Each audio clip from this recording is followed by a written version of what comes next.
ನಮಸ್ಕಾರ ಸ್ನೇಹಿತರೆ, hobbies of Shubha ಚಾನಲ್ಗೆ ಸ್ವಾಗತ.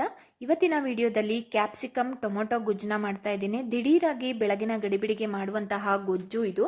ಹಾಗೆಯೇ ಇದು ರೋಟಿ, ಚಪಾತಿ, ಅನ್ನಕ್ಕೆ ತುಂಬಾನೇ ರುಚಿಯಾಗಿರುತ್ತೆ. ಒಂದು 10 ರಿಂದ 15 ನಿಮಿಷದೊಳಗಡೆ ತಯಾರಾಗುತ್ತೆ. ಬನ್ನಿ ಹಾಗಾದ್ರೆ ಮಾಡೋದು ಹೇಗೆ ಅಂತ ನೋಡೋಣ. ನಾನಿಲ್ಲಿ ಕಡಾಯಿಗೆ 3 ಟೇಬಲ್ ಸ್ಪೂನ್ ಆಗುವಷ್ಟು ಎಣ್ಣೆನ ಹಾಕೊಳ್ತಾ ಇದ್ದೀನಿ. ಎಣ್ಣೆ ಸ್ವಲ್ಪ ಬಿಸಿ ಆದಮೇಲೆ ಇದಕ್ಕೆ ಒಂದು ಅರ್ಧ ಟೀ ಸ್ಪೂನ್ ಆಗುವಷ್ಟು ಸಾಸಿವೆನ ಹಾಕೊಳ್ತಾ ಇದ್ದೀನಿ. ಹಾಗೆಯೇ ಒಂದು ಅರ್ಧ ಟೀ ಸ್ಪೂನ್ ಆಗುವಷ್ಟೇ ಜೀರಿಗೆ ಕೂಡ ಹಾಕೊಂಡಿದ್ದೀನಿ. ಇವೆರಡೂ ಕೂಡ ಸ್ವಲ್ಪ ಬಿಸಿ ಆದಮೇಲೆ ಇದಕ್ಕೆ ಒಂದು ಅರ್ಧ ಟೀ ಸ್ಪೂನ್ ಆಗುವಷ್ಟು ಕಡಲೆಬೇಳೆ, ಹಾಗೆಯೇ ಒಂದು ಅರ್ಧ ಟೀ ಸ್ಪೂನ್ ಆಗುವಷ್ಟು ಉದ್ದಿನಬೇಳೆ, ಇವಿಷ್ಟನ್ನು ಕೂಡ ಹಾಕೊಂಡು ಒಂದೇ ಒಂದು ನಿಮಿಷ ನಾವಿದನ್ನು ಹುರ್ಕೋಬೇಕಾಗುತ್ತೆ. ಸ್ವಲ್ಪ ಕಲರ್ ಚೇಂಜ್ ಆಗೋವರೆಗೆ ನಾವಿದನ್ನು ಹುರ್ಕೋಬೇಕಾಗುತ್ತೆ. ನೋಡಿ, ಇವಾಗ ಹುರಿದಾಗಿದೆ. ಇದಕ್ಕೆ ಸ್ವಲ್ಪ ಕರ್ಬೇವು ಸೊಪ್ಪನ್ನ ಹಾಕೊಳ್ತಾ ಇದ್ದೀನಿ. ಇಲ್ಲಿ 4 ಮೀಡಿಯಂ ಗಾತ್ರದ ಟೊಮೊಟೊನ ಸಣ್ಣಾಗಿ ಕಟ್ ಮಾಡಿ ಸೇರಿಸ್ಕೊಳ್ತಾ ಇದ್ದೀನಿ. ಸೇರಿಸ್ಕೊಂಡಾದ್ಮೇಲೆ ಇದ್ರ ಜೊತೆನೇನೆ ಒಂದು ಅರ್ಧ ಟೀ ಸ್ಪೂನ್ ಆಗುವಷ್ಟು ಅರಿಶಿನ ಪುಡಿ ಕೂಡ ಸೇರಿಸ್ಕೊಂಡ್ಬಿಡೋಣ. ನೆಕ್ಸ್ಟು ಅರಿಶಿನ ಪುಡಿ ಹಾಗೆಯೇ ಟೊಮೊಟೊನ ಚೆನ್ನಾಗಿ ಮಿಕ್ಸ್ ಮಾಡ್ಕೊಳ್ತಾ, ಟೊಮೊಟೊ ಎಲ್ಲ ಚೆನ್ನಾಗಿ ಸಾಫ್ಟ್ ಆಗಬೇಕು ಅಲ್ಲಿವರೆಗೆ ನಾವಿದನ್ನ ಫ್ರೈ ಮಾಡ್ಕೋಬೇಕಾಗುತ್ತೆ. ನೀವು ಲಿಡ್ನ ಕ್ಲೋಸ್ ಮಾಡಾದ್ರೂ ಫ್ರೈ ಮಾಡ್ಕೋಬೋದು ಅಥವಾ ಓಪನ್ ಆಗಾದ್ರೂ ಮಾಡ್ಕೋಬೋದು. ಆದರೆ ಟೊಮೊಟೊ ಎಲ್ಲ ಪೂರ್ತಿಯಾಗಿ ಸಾಫ್ಟ್ ಆಗಬೇಕು. ನೋಡಿ, ಈ ಒಂದು ಹದಕ್ಕಾದರೆ ಸಾಕು. ನಾನು ಲಿಡ್ನ ಕ್ಲೋಸ್ ಮಾಡಿ ಮತ್ತೆ ಓಪನ್ ಮಾಡಿ ಅದನ್ನು ತಿರುಗಿಸ್ಕೊಳ್ತಾ 2 ಸಲ ಲಿಡ್ನ ಕ್ಲೋಸ್ ಮಾಡಿ ಓಪನ್ ಮಾಡಿ ಇದನ್ನು ಬೇಯಿಸ್ಕೊಂಡಿದ್ದೀನಿ. ನೋಡಿ, ಈ ಒಂದು ಹದಕ್ಕಾದರೆ ಸಾಕು ಟೊಮೊಟೊ. ಇವಾಗ ಇದಕ್ಕೆ ಕ್ಯಾಪ್ಸಿಕಮ್ನ ಹಾಕೋಬೇಕಾಗುತ್ತೆ.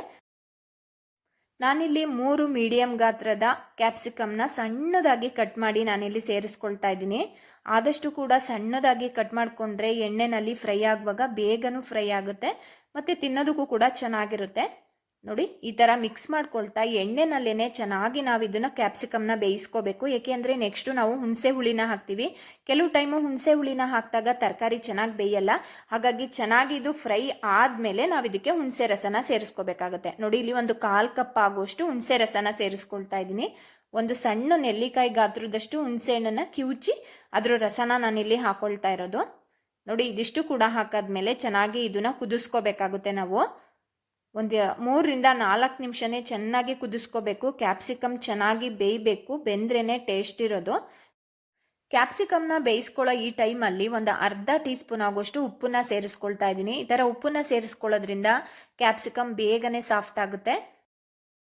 ಇವಾಗ ಇದಕ್ಕೆ ಲಿಡ್ನ ಕ್ಲೋಸ್ ಮಾಡಿ ಒಂದು 2 ನಿಮಿಷ ನಾನು ಇದನ್ನ ಬೇಯಿಸ್ಕೊಳ್ತೀನಿ. ಬೇಯಿಸ್ಕೊಳ್ಳೋಂಥ ಈ ಟೈಮಲ್ಲಿ ಲಿಡ್ನ ಓಪನ್ ಮಾಡಿ ಒಂದ್ಸಲ ಈ ಥರ ತಿರುಗಿಸ್ಕೊಂಡು ನಾವು ಬೇಯಿಸ್ಕೋಬೇಕಾಗುತ್ತೆ. ಕಂಪ್ಲೀಟ್ ಆಗಿ ಈ ಒಂದು ಕ್ಯಾಪ್ಸಿಕಮ್ಮು ಹುಣಸೆ ಹಣ್ಣಿನ ರಸದಲ್ಲೇ ಚೆನ್ನಾಗಿ ಬೇಯಬೇಕು, ಅವಾಗ ತುಂಬಾನೇ ರುಚಿ ಕೊಡುತ್ತೆ. ನೋಡಿ, ಇವಾಗ ಕ್ಯಾಪ್ಸಿಕಮ್ ಚೆನ್ನಾಗಿ ಬೆಂದಿದೆ.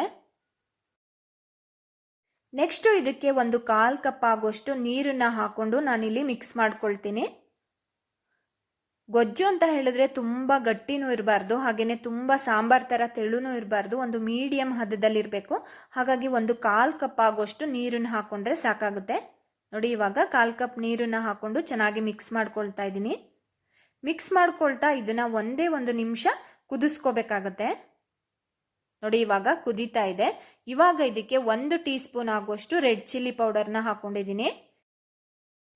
ಹಾಗೆಯೇ 1 ಟೀ ಸ್ಪೂನ್ ಆಗುವಷ್ಟು ನಾನಿಲ್ಲಿ ತಿಳಿ ಸಾರಿನ ಪುಡಿ ಅಥವಾ ರಸಂ ಪೌಡರ್ ಇರುತ್ತಲ್ಲ, ರಸಂ ಪೌಡರ್ನ ಹಾಕೊಳ್ತಾ ಇದ್ದೀನಿ. 1 ಟೀ ಸ್ಪೂನ್ ಆಗುವಷ್ಟು. ಇದಿಷ್ಟು ಕೂಡ ಹಾಕಾದ್ಮೇಲೆ ಚೆನ್ನಾಗಿ ಮಿಕ್ಸ್ ಮಾಡ್ಕೊಳ್ಳೋಣ. ಇದಿಷ್ಟನ್ನು ಕೂಡ ಚೆನ್ನಾಗಿ ಮಿಕ್ಸ್ ಆದ್ಮೇಲೆ ಇದಕ್ಕೆ ಸ್ವಲ್ಪನೇ ಸ್ವಲ್ಪ ಬೆಲ್ಲನ ಸೇರಿಸ್ಕೋಬೇಕಾಗುತ್ತೆ. ಈ ಒಂದು ಗೊಜ್ಜಿಗೆ ಬೆಲ್ಲನ ಹಾಕೋದ್ರಿಂದ ತುಂಬಾನೇ ರುಚಿ ಕೊಡುತ್ತೆ. ಸ್ವಲ್ಪನೇ ಸ್ವಲ್ಪ ಹಾಕೊಂಡ್ರೆ ಸಾಕು. ನೆಕ್ಸ್ಟ್ ಇಲ್ಲಿ ಒಂದು ಚಿಕ್ಕ ಕಪ್ಪಲ್ಲಿ 1 ಕಪ್ ಆಗುವಷ್ಟು ತೆಂಗಿನಕಾಯಿ ತುರಿನ ಹಾಕೊಳ್ತಾ ಇದ್ದೀನಿ. ಹಾಗೆಯೇ ಸ್ವಲ್ಪ ಕೊತ್ತಂಬರಿ ಸೊಪ್ಪು ಕೂಡ ಹಾಕೊಳ್ತಾ ಇದ್ದೀನಿ. ಇದಿಷ್ಟು ಕೂಡ ಹಾಕಾದ್ಮೇಲೆ ಚೆನ್ನಾಗಿ ಒಂದ್ಸಲ ಮಿಕ್ಸ್ ಮಾಡ್ಕೊಳ್ಳೋಣ. ನೋಡಿ, ಎಷ್ಟು ರುಚಿಯಾಗಿರುತ್ತೆ ಅಂದರೆ ಈ ಒಂದು ಗೊಜ್ಜು ತುಂಬಾನೇ ರುಚಿಯಾಗಿರುತ್ತೆ. ರೊಟ್ಟಿ, ಚಪಾತಿ, ಹಾಗೆಯೇ ಅನ್ನದ ಜೊತೆ, ದೋಸೆ ಜೊತೆ ಎಲ್ಲದ್ರ ಜೊತೆನೂ ಕೂಡ ತುಂಬಾನೇ ಚೆನ್ನಾಗಿರುತ್ತೆ ಮತ್ತು ಈಸಿಯಾಗಿ ಮಾಡಬಹುದು. ಇದೊಂದು ವಿಭಿನ್ನವಾದಂತಹ ಗೊಜ್ಜು ಅಂತಾನೆ ಹೇಳ್ಬೋದು. ತುಂಬ ರುಚಿಯಾಗಿರುತ್ತೆ. ಒಂದು ಸಲ ಮಾಡಿದ್ರೆ ನೀವು ಪ್ರತಿ ಸಲ ನೀವು ಚಪಾತಿ ರೊಟ್ಟಿನ ಮಾಡಿದಾಗ 100% ಮಾಡೇ ಮಾಡ್ತೀರಾ. ದಿಢೀರಾಗಿ ಆಗುವಂಥದ್ದಲ್ವಾ ಇದು.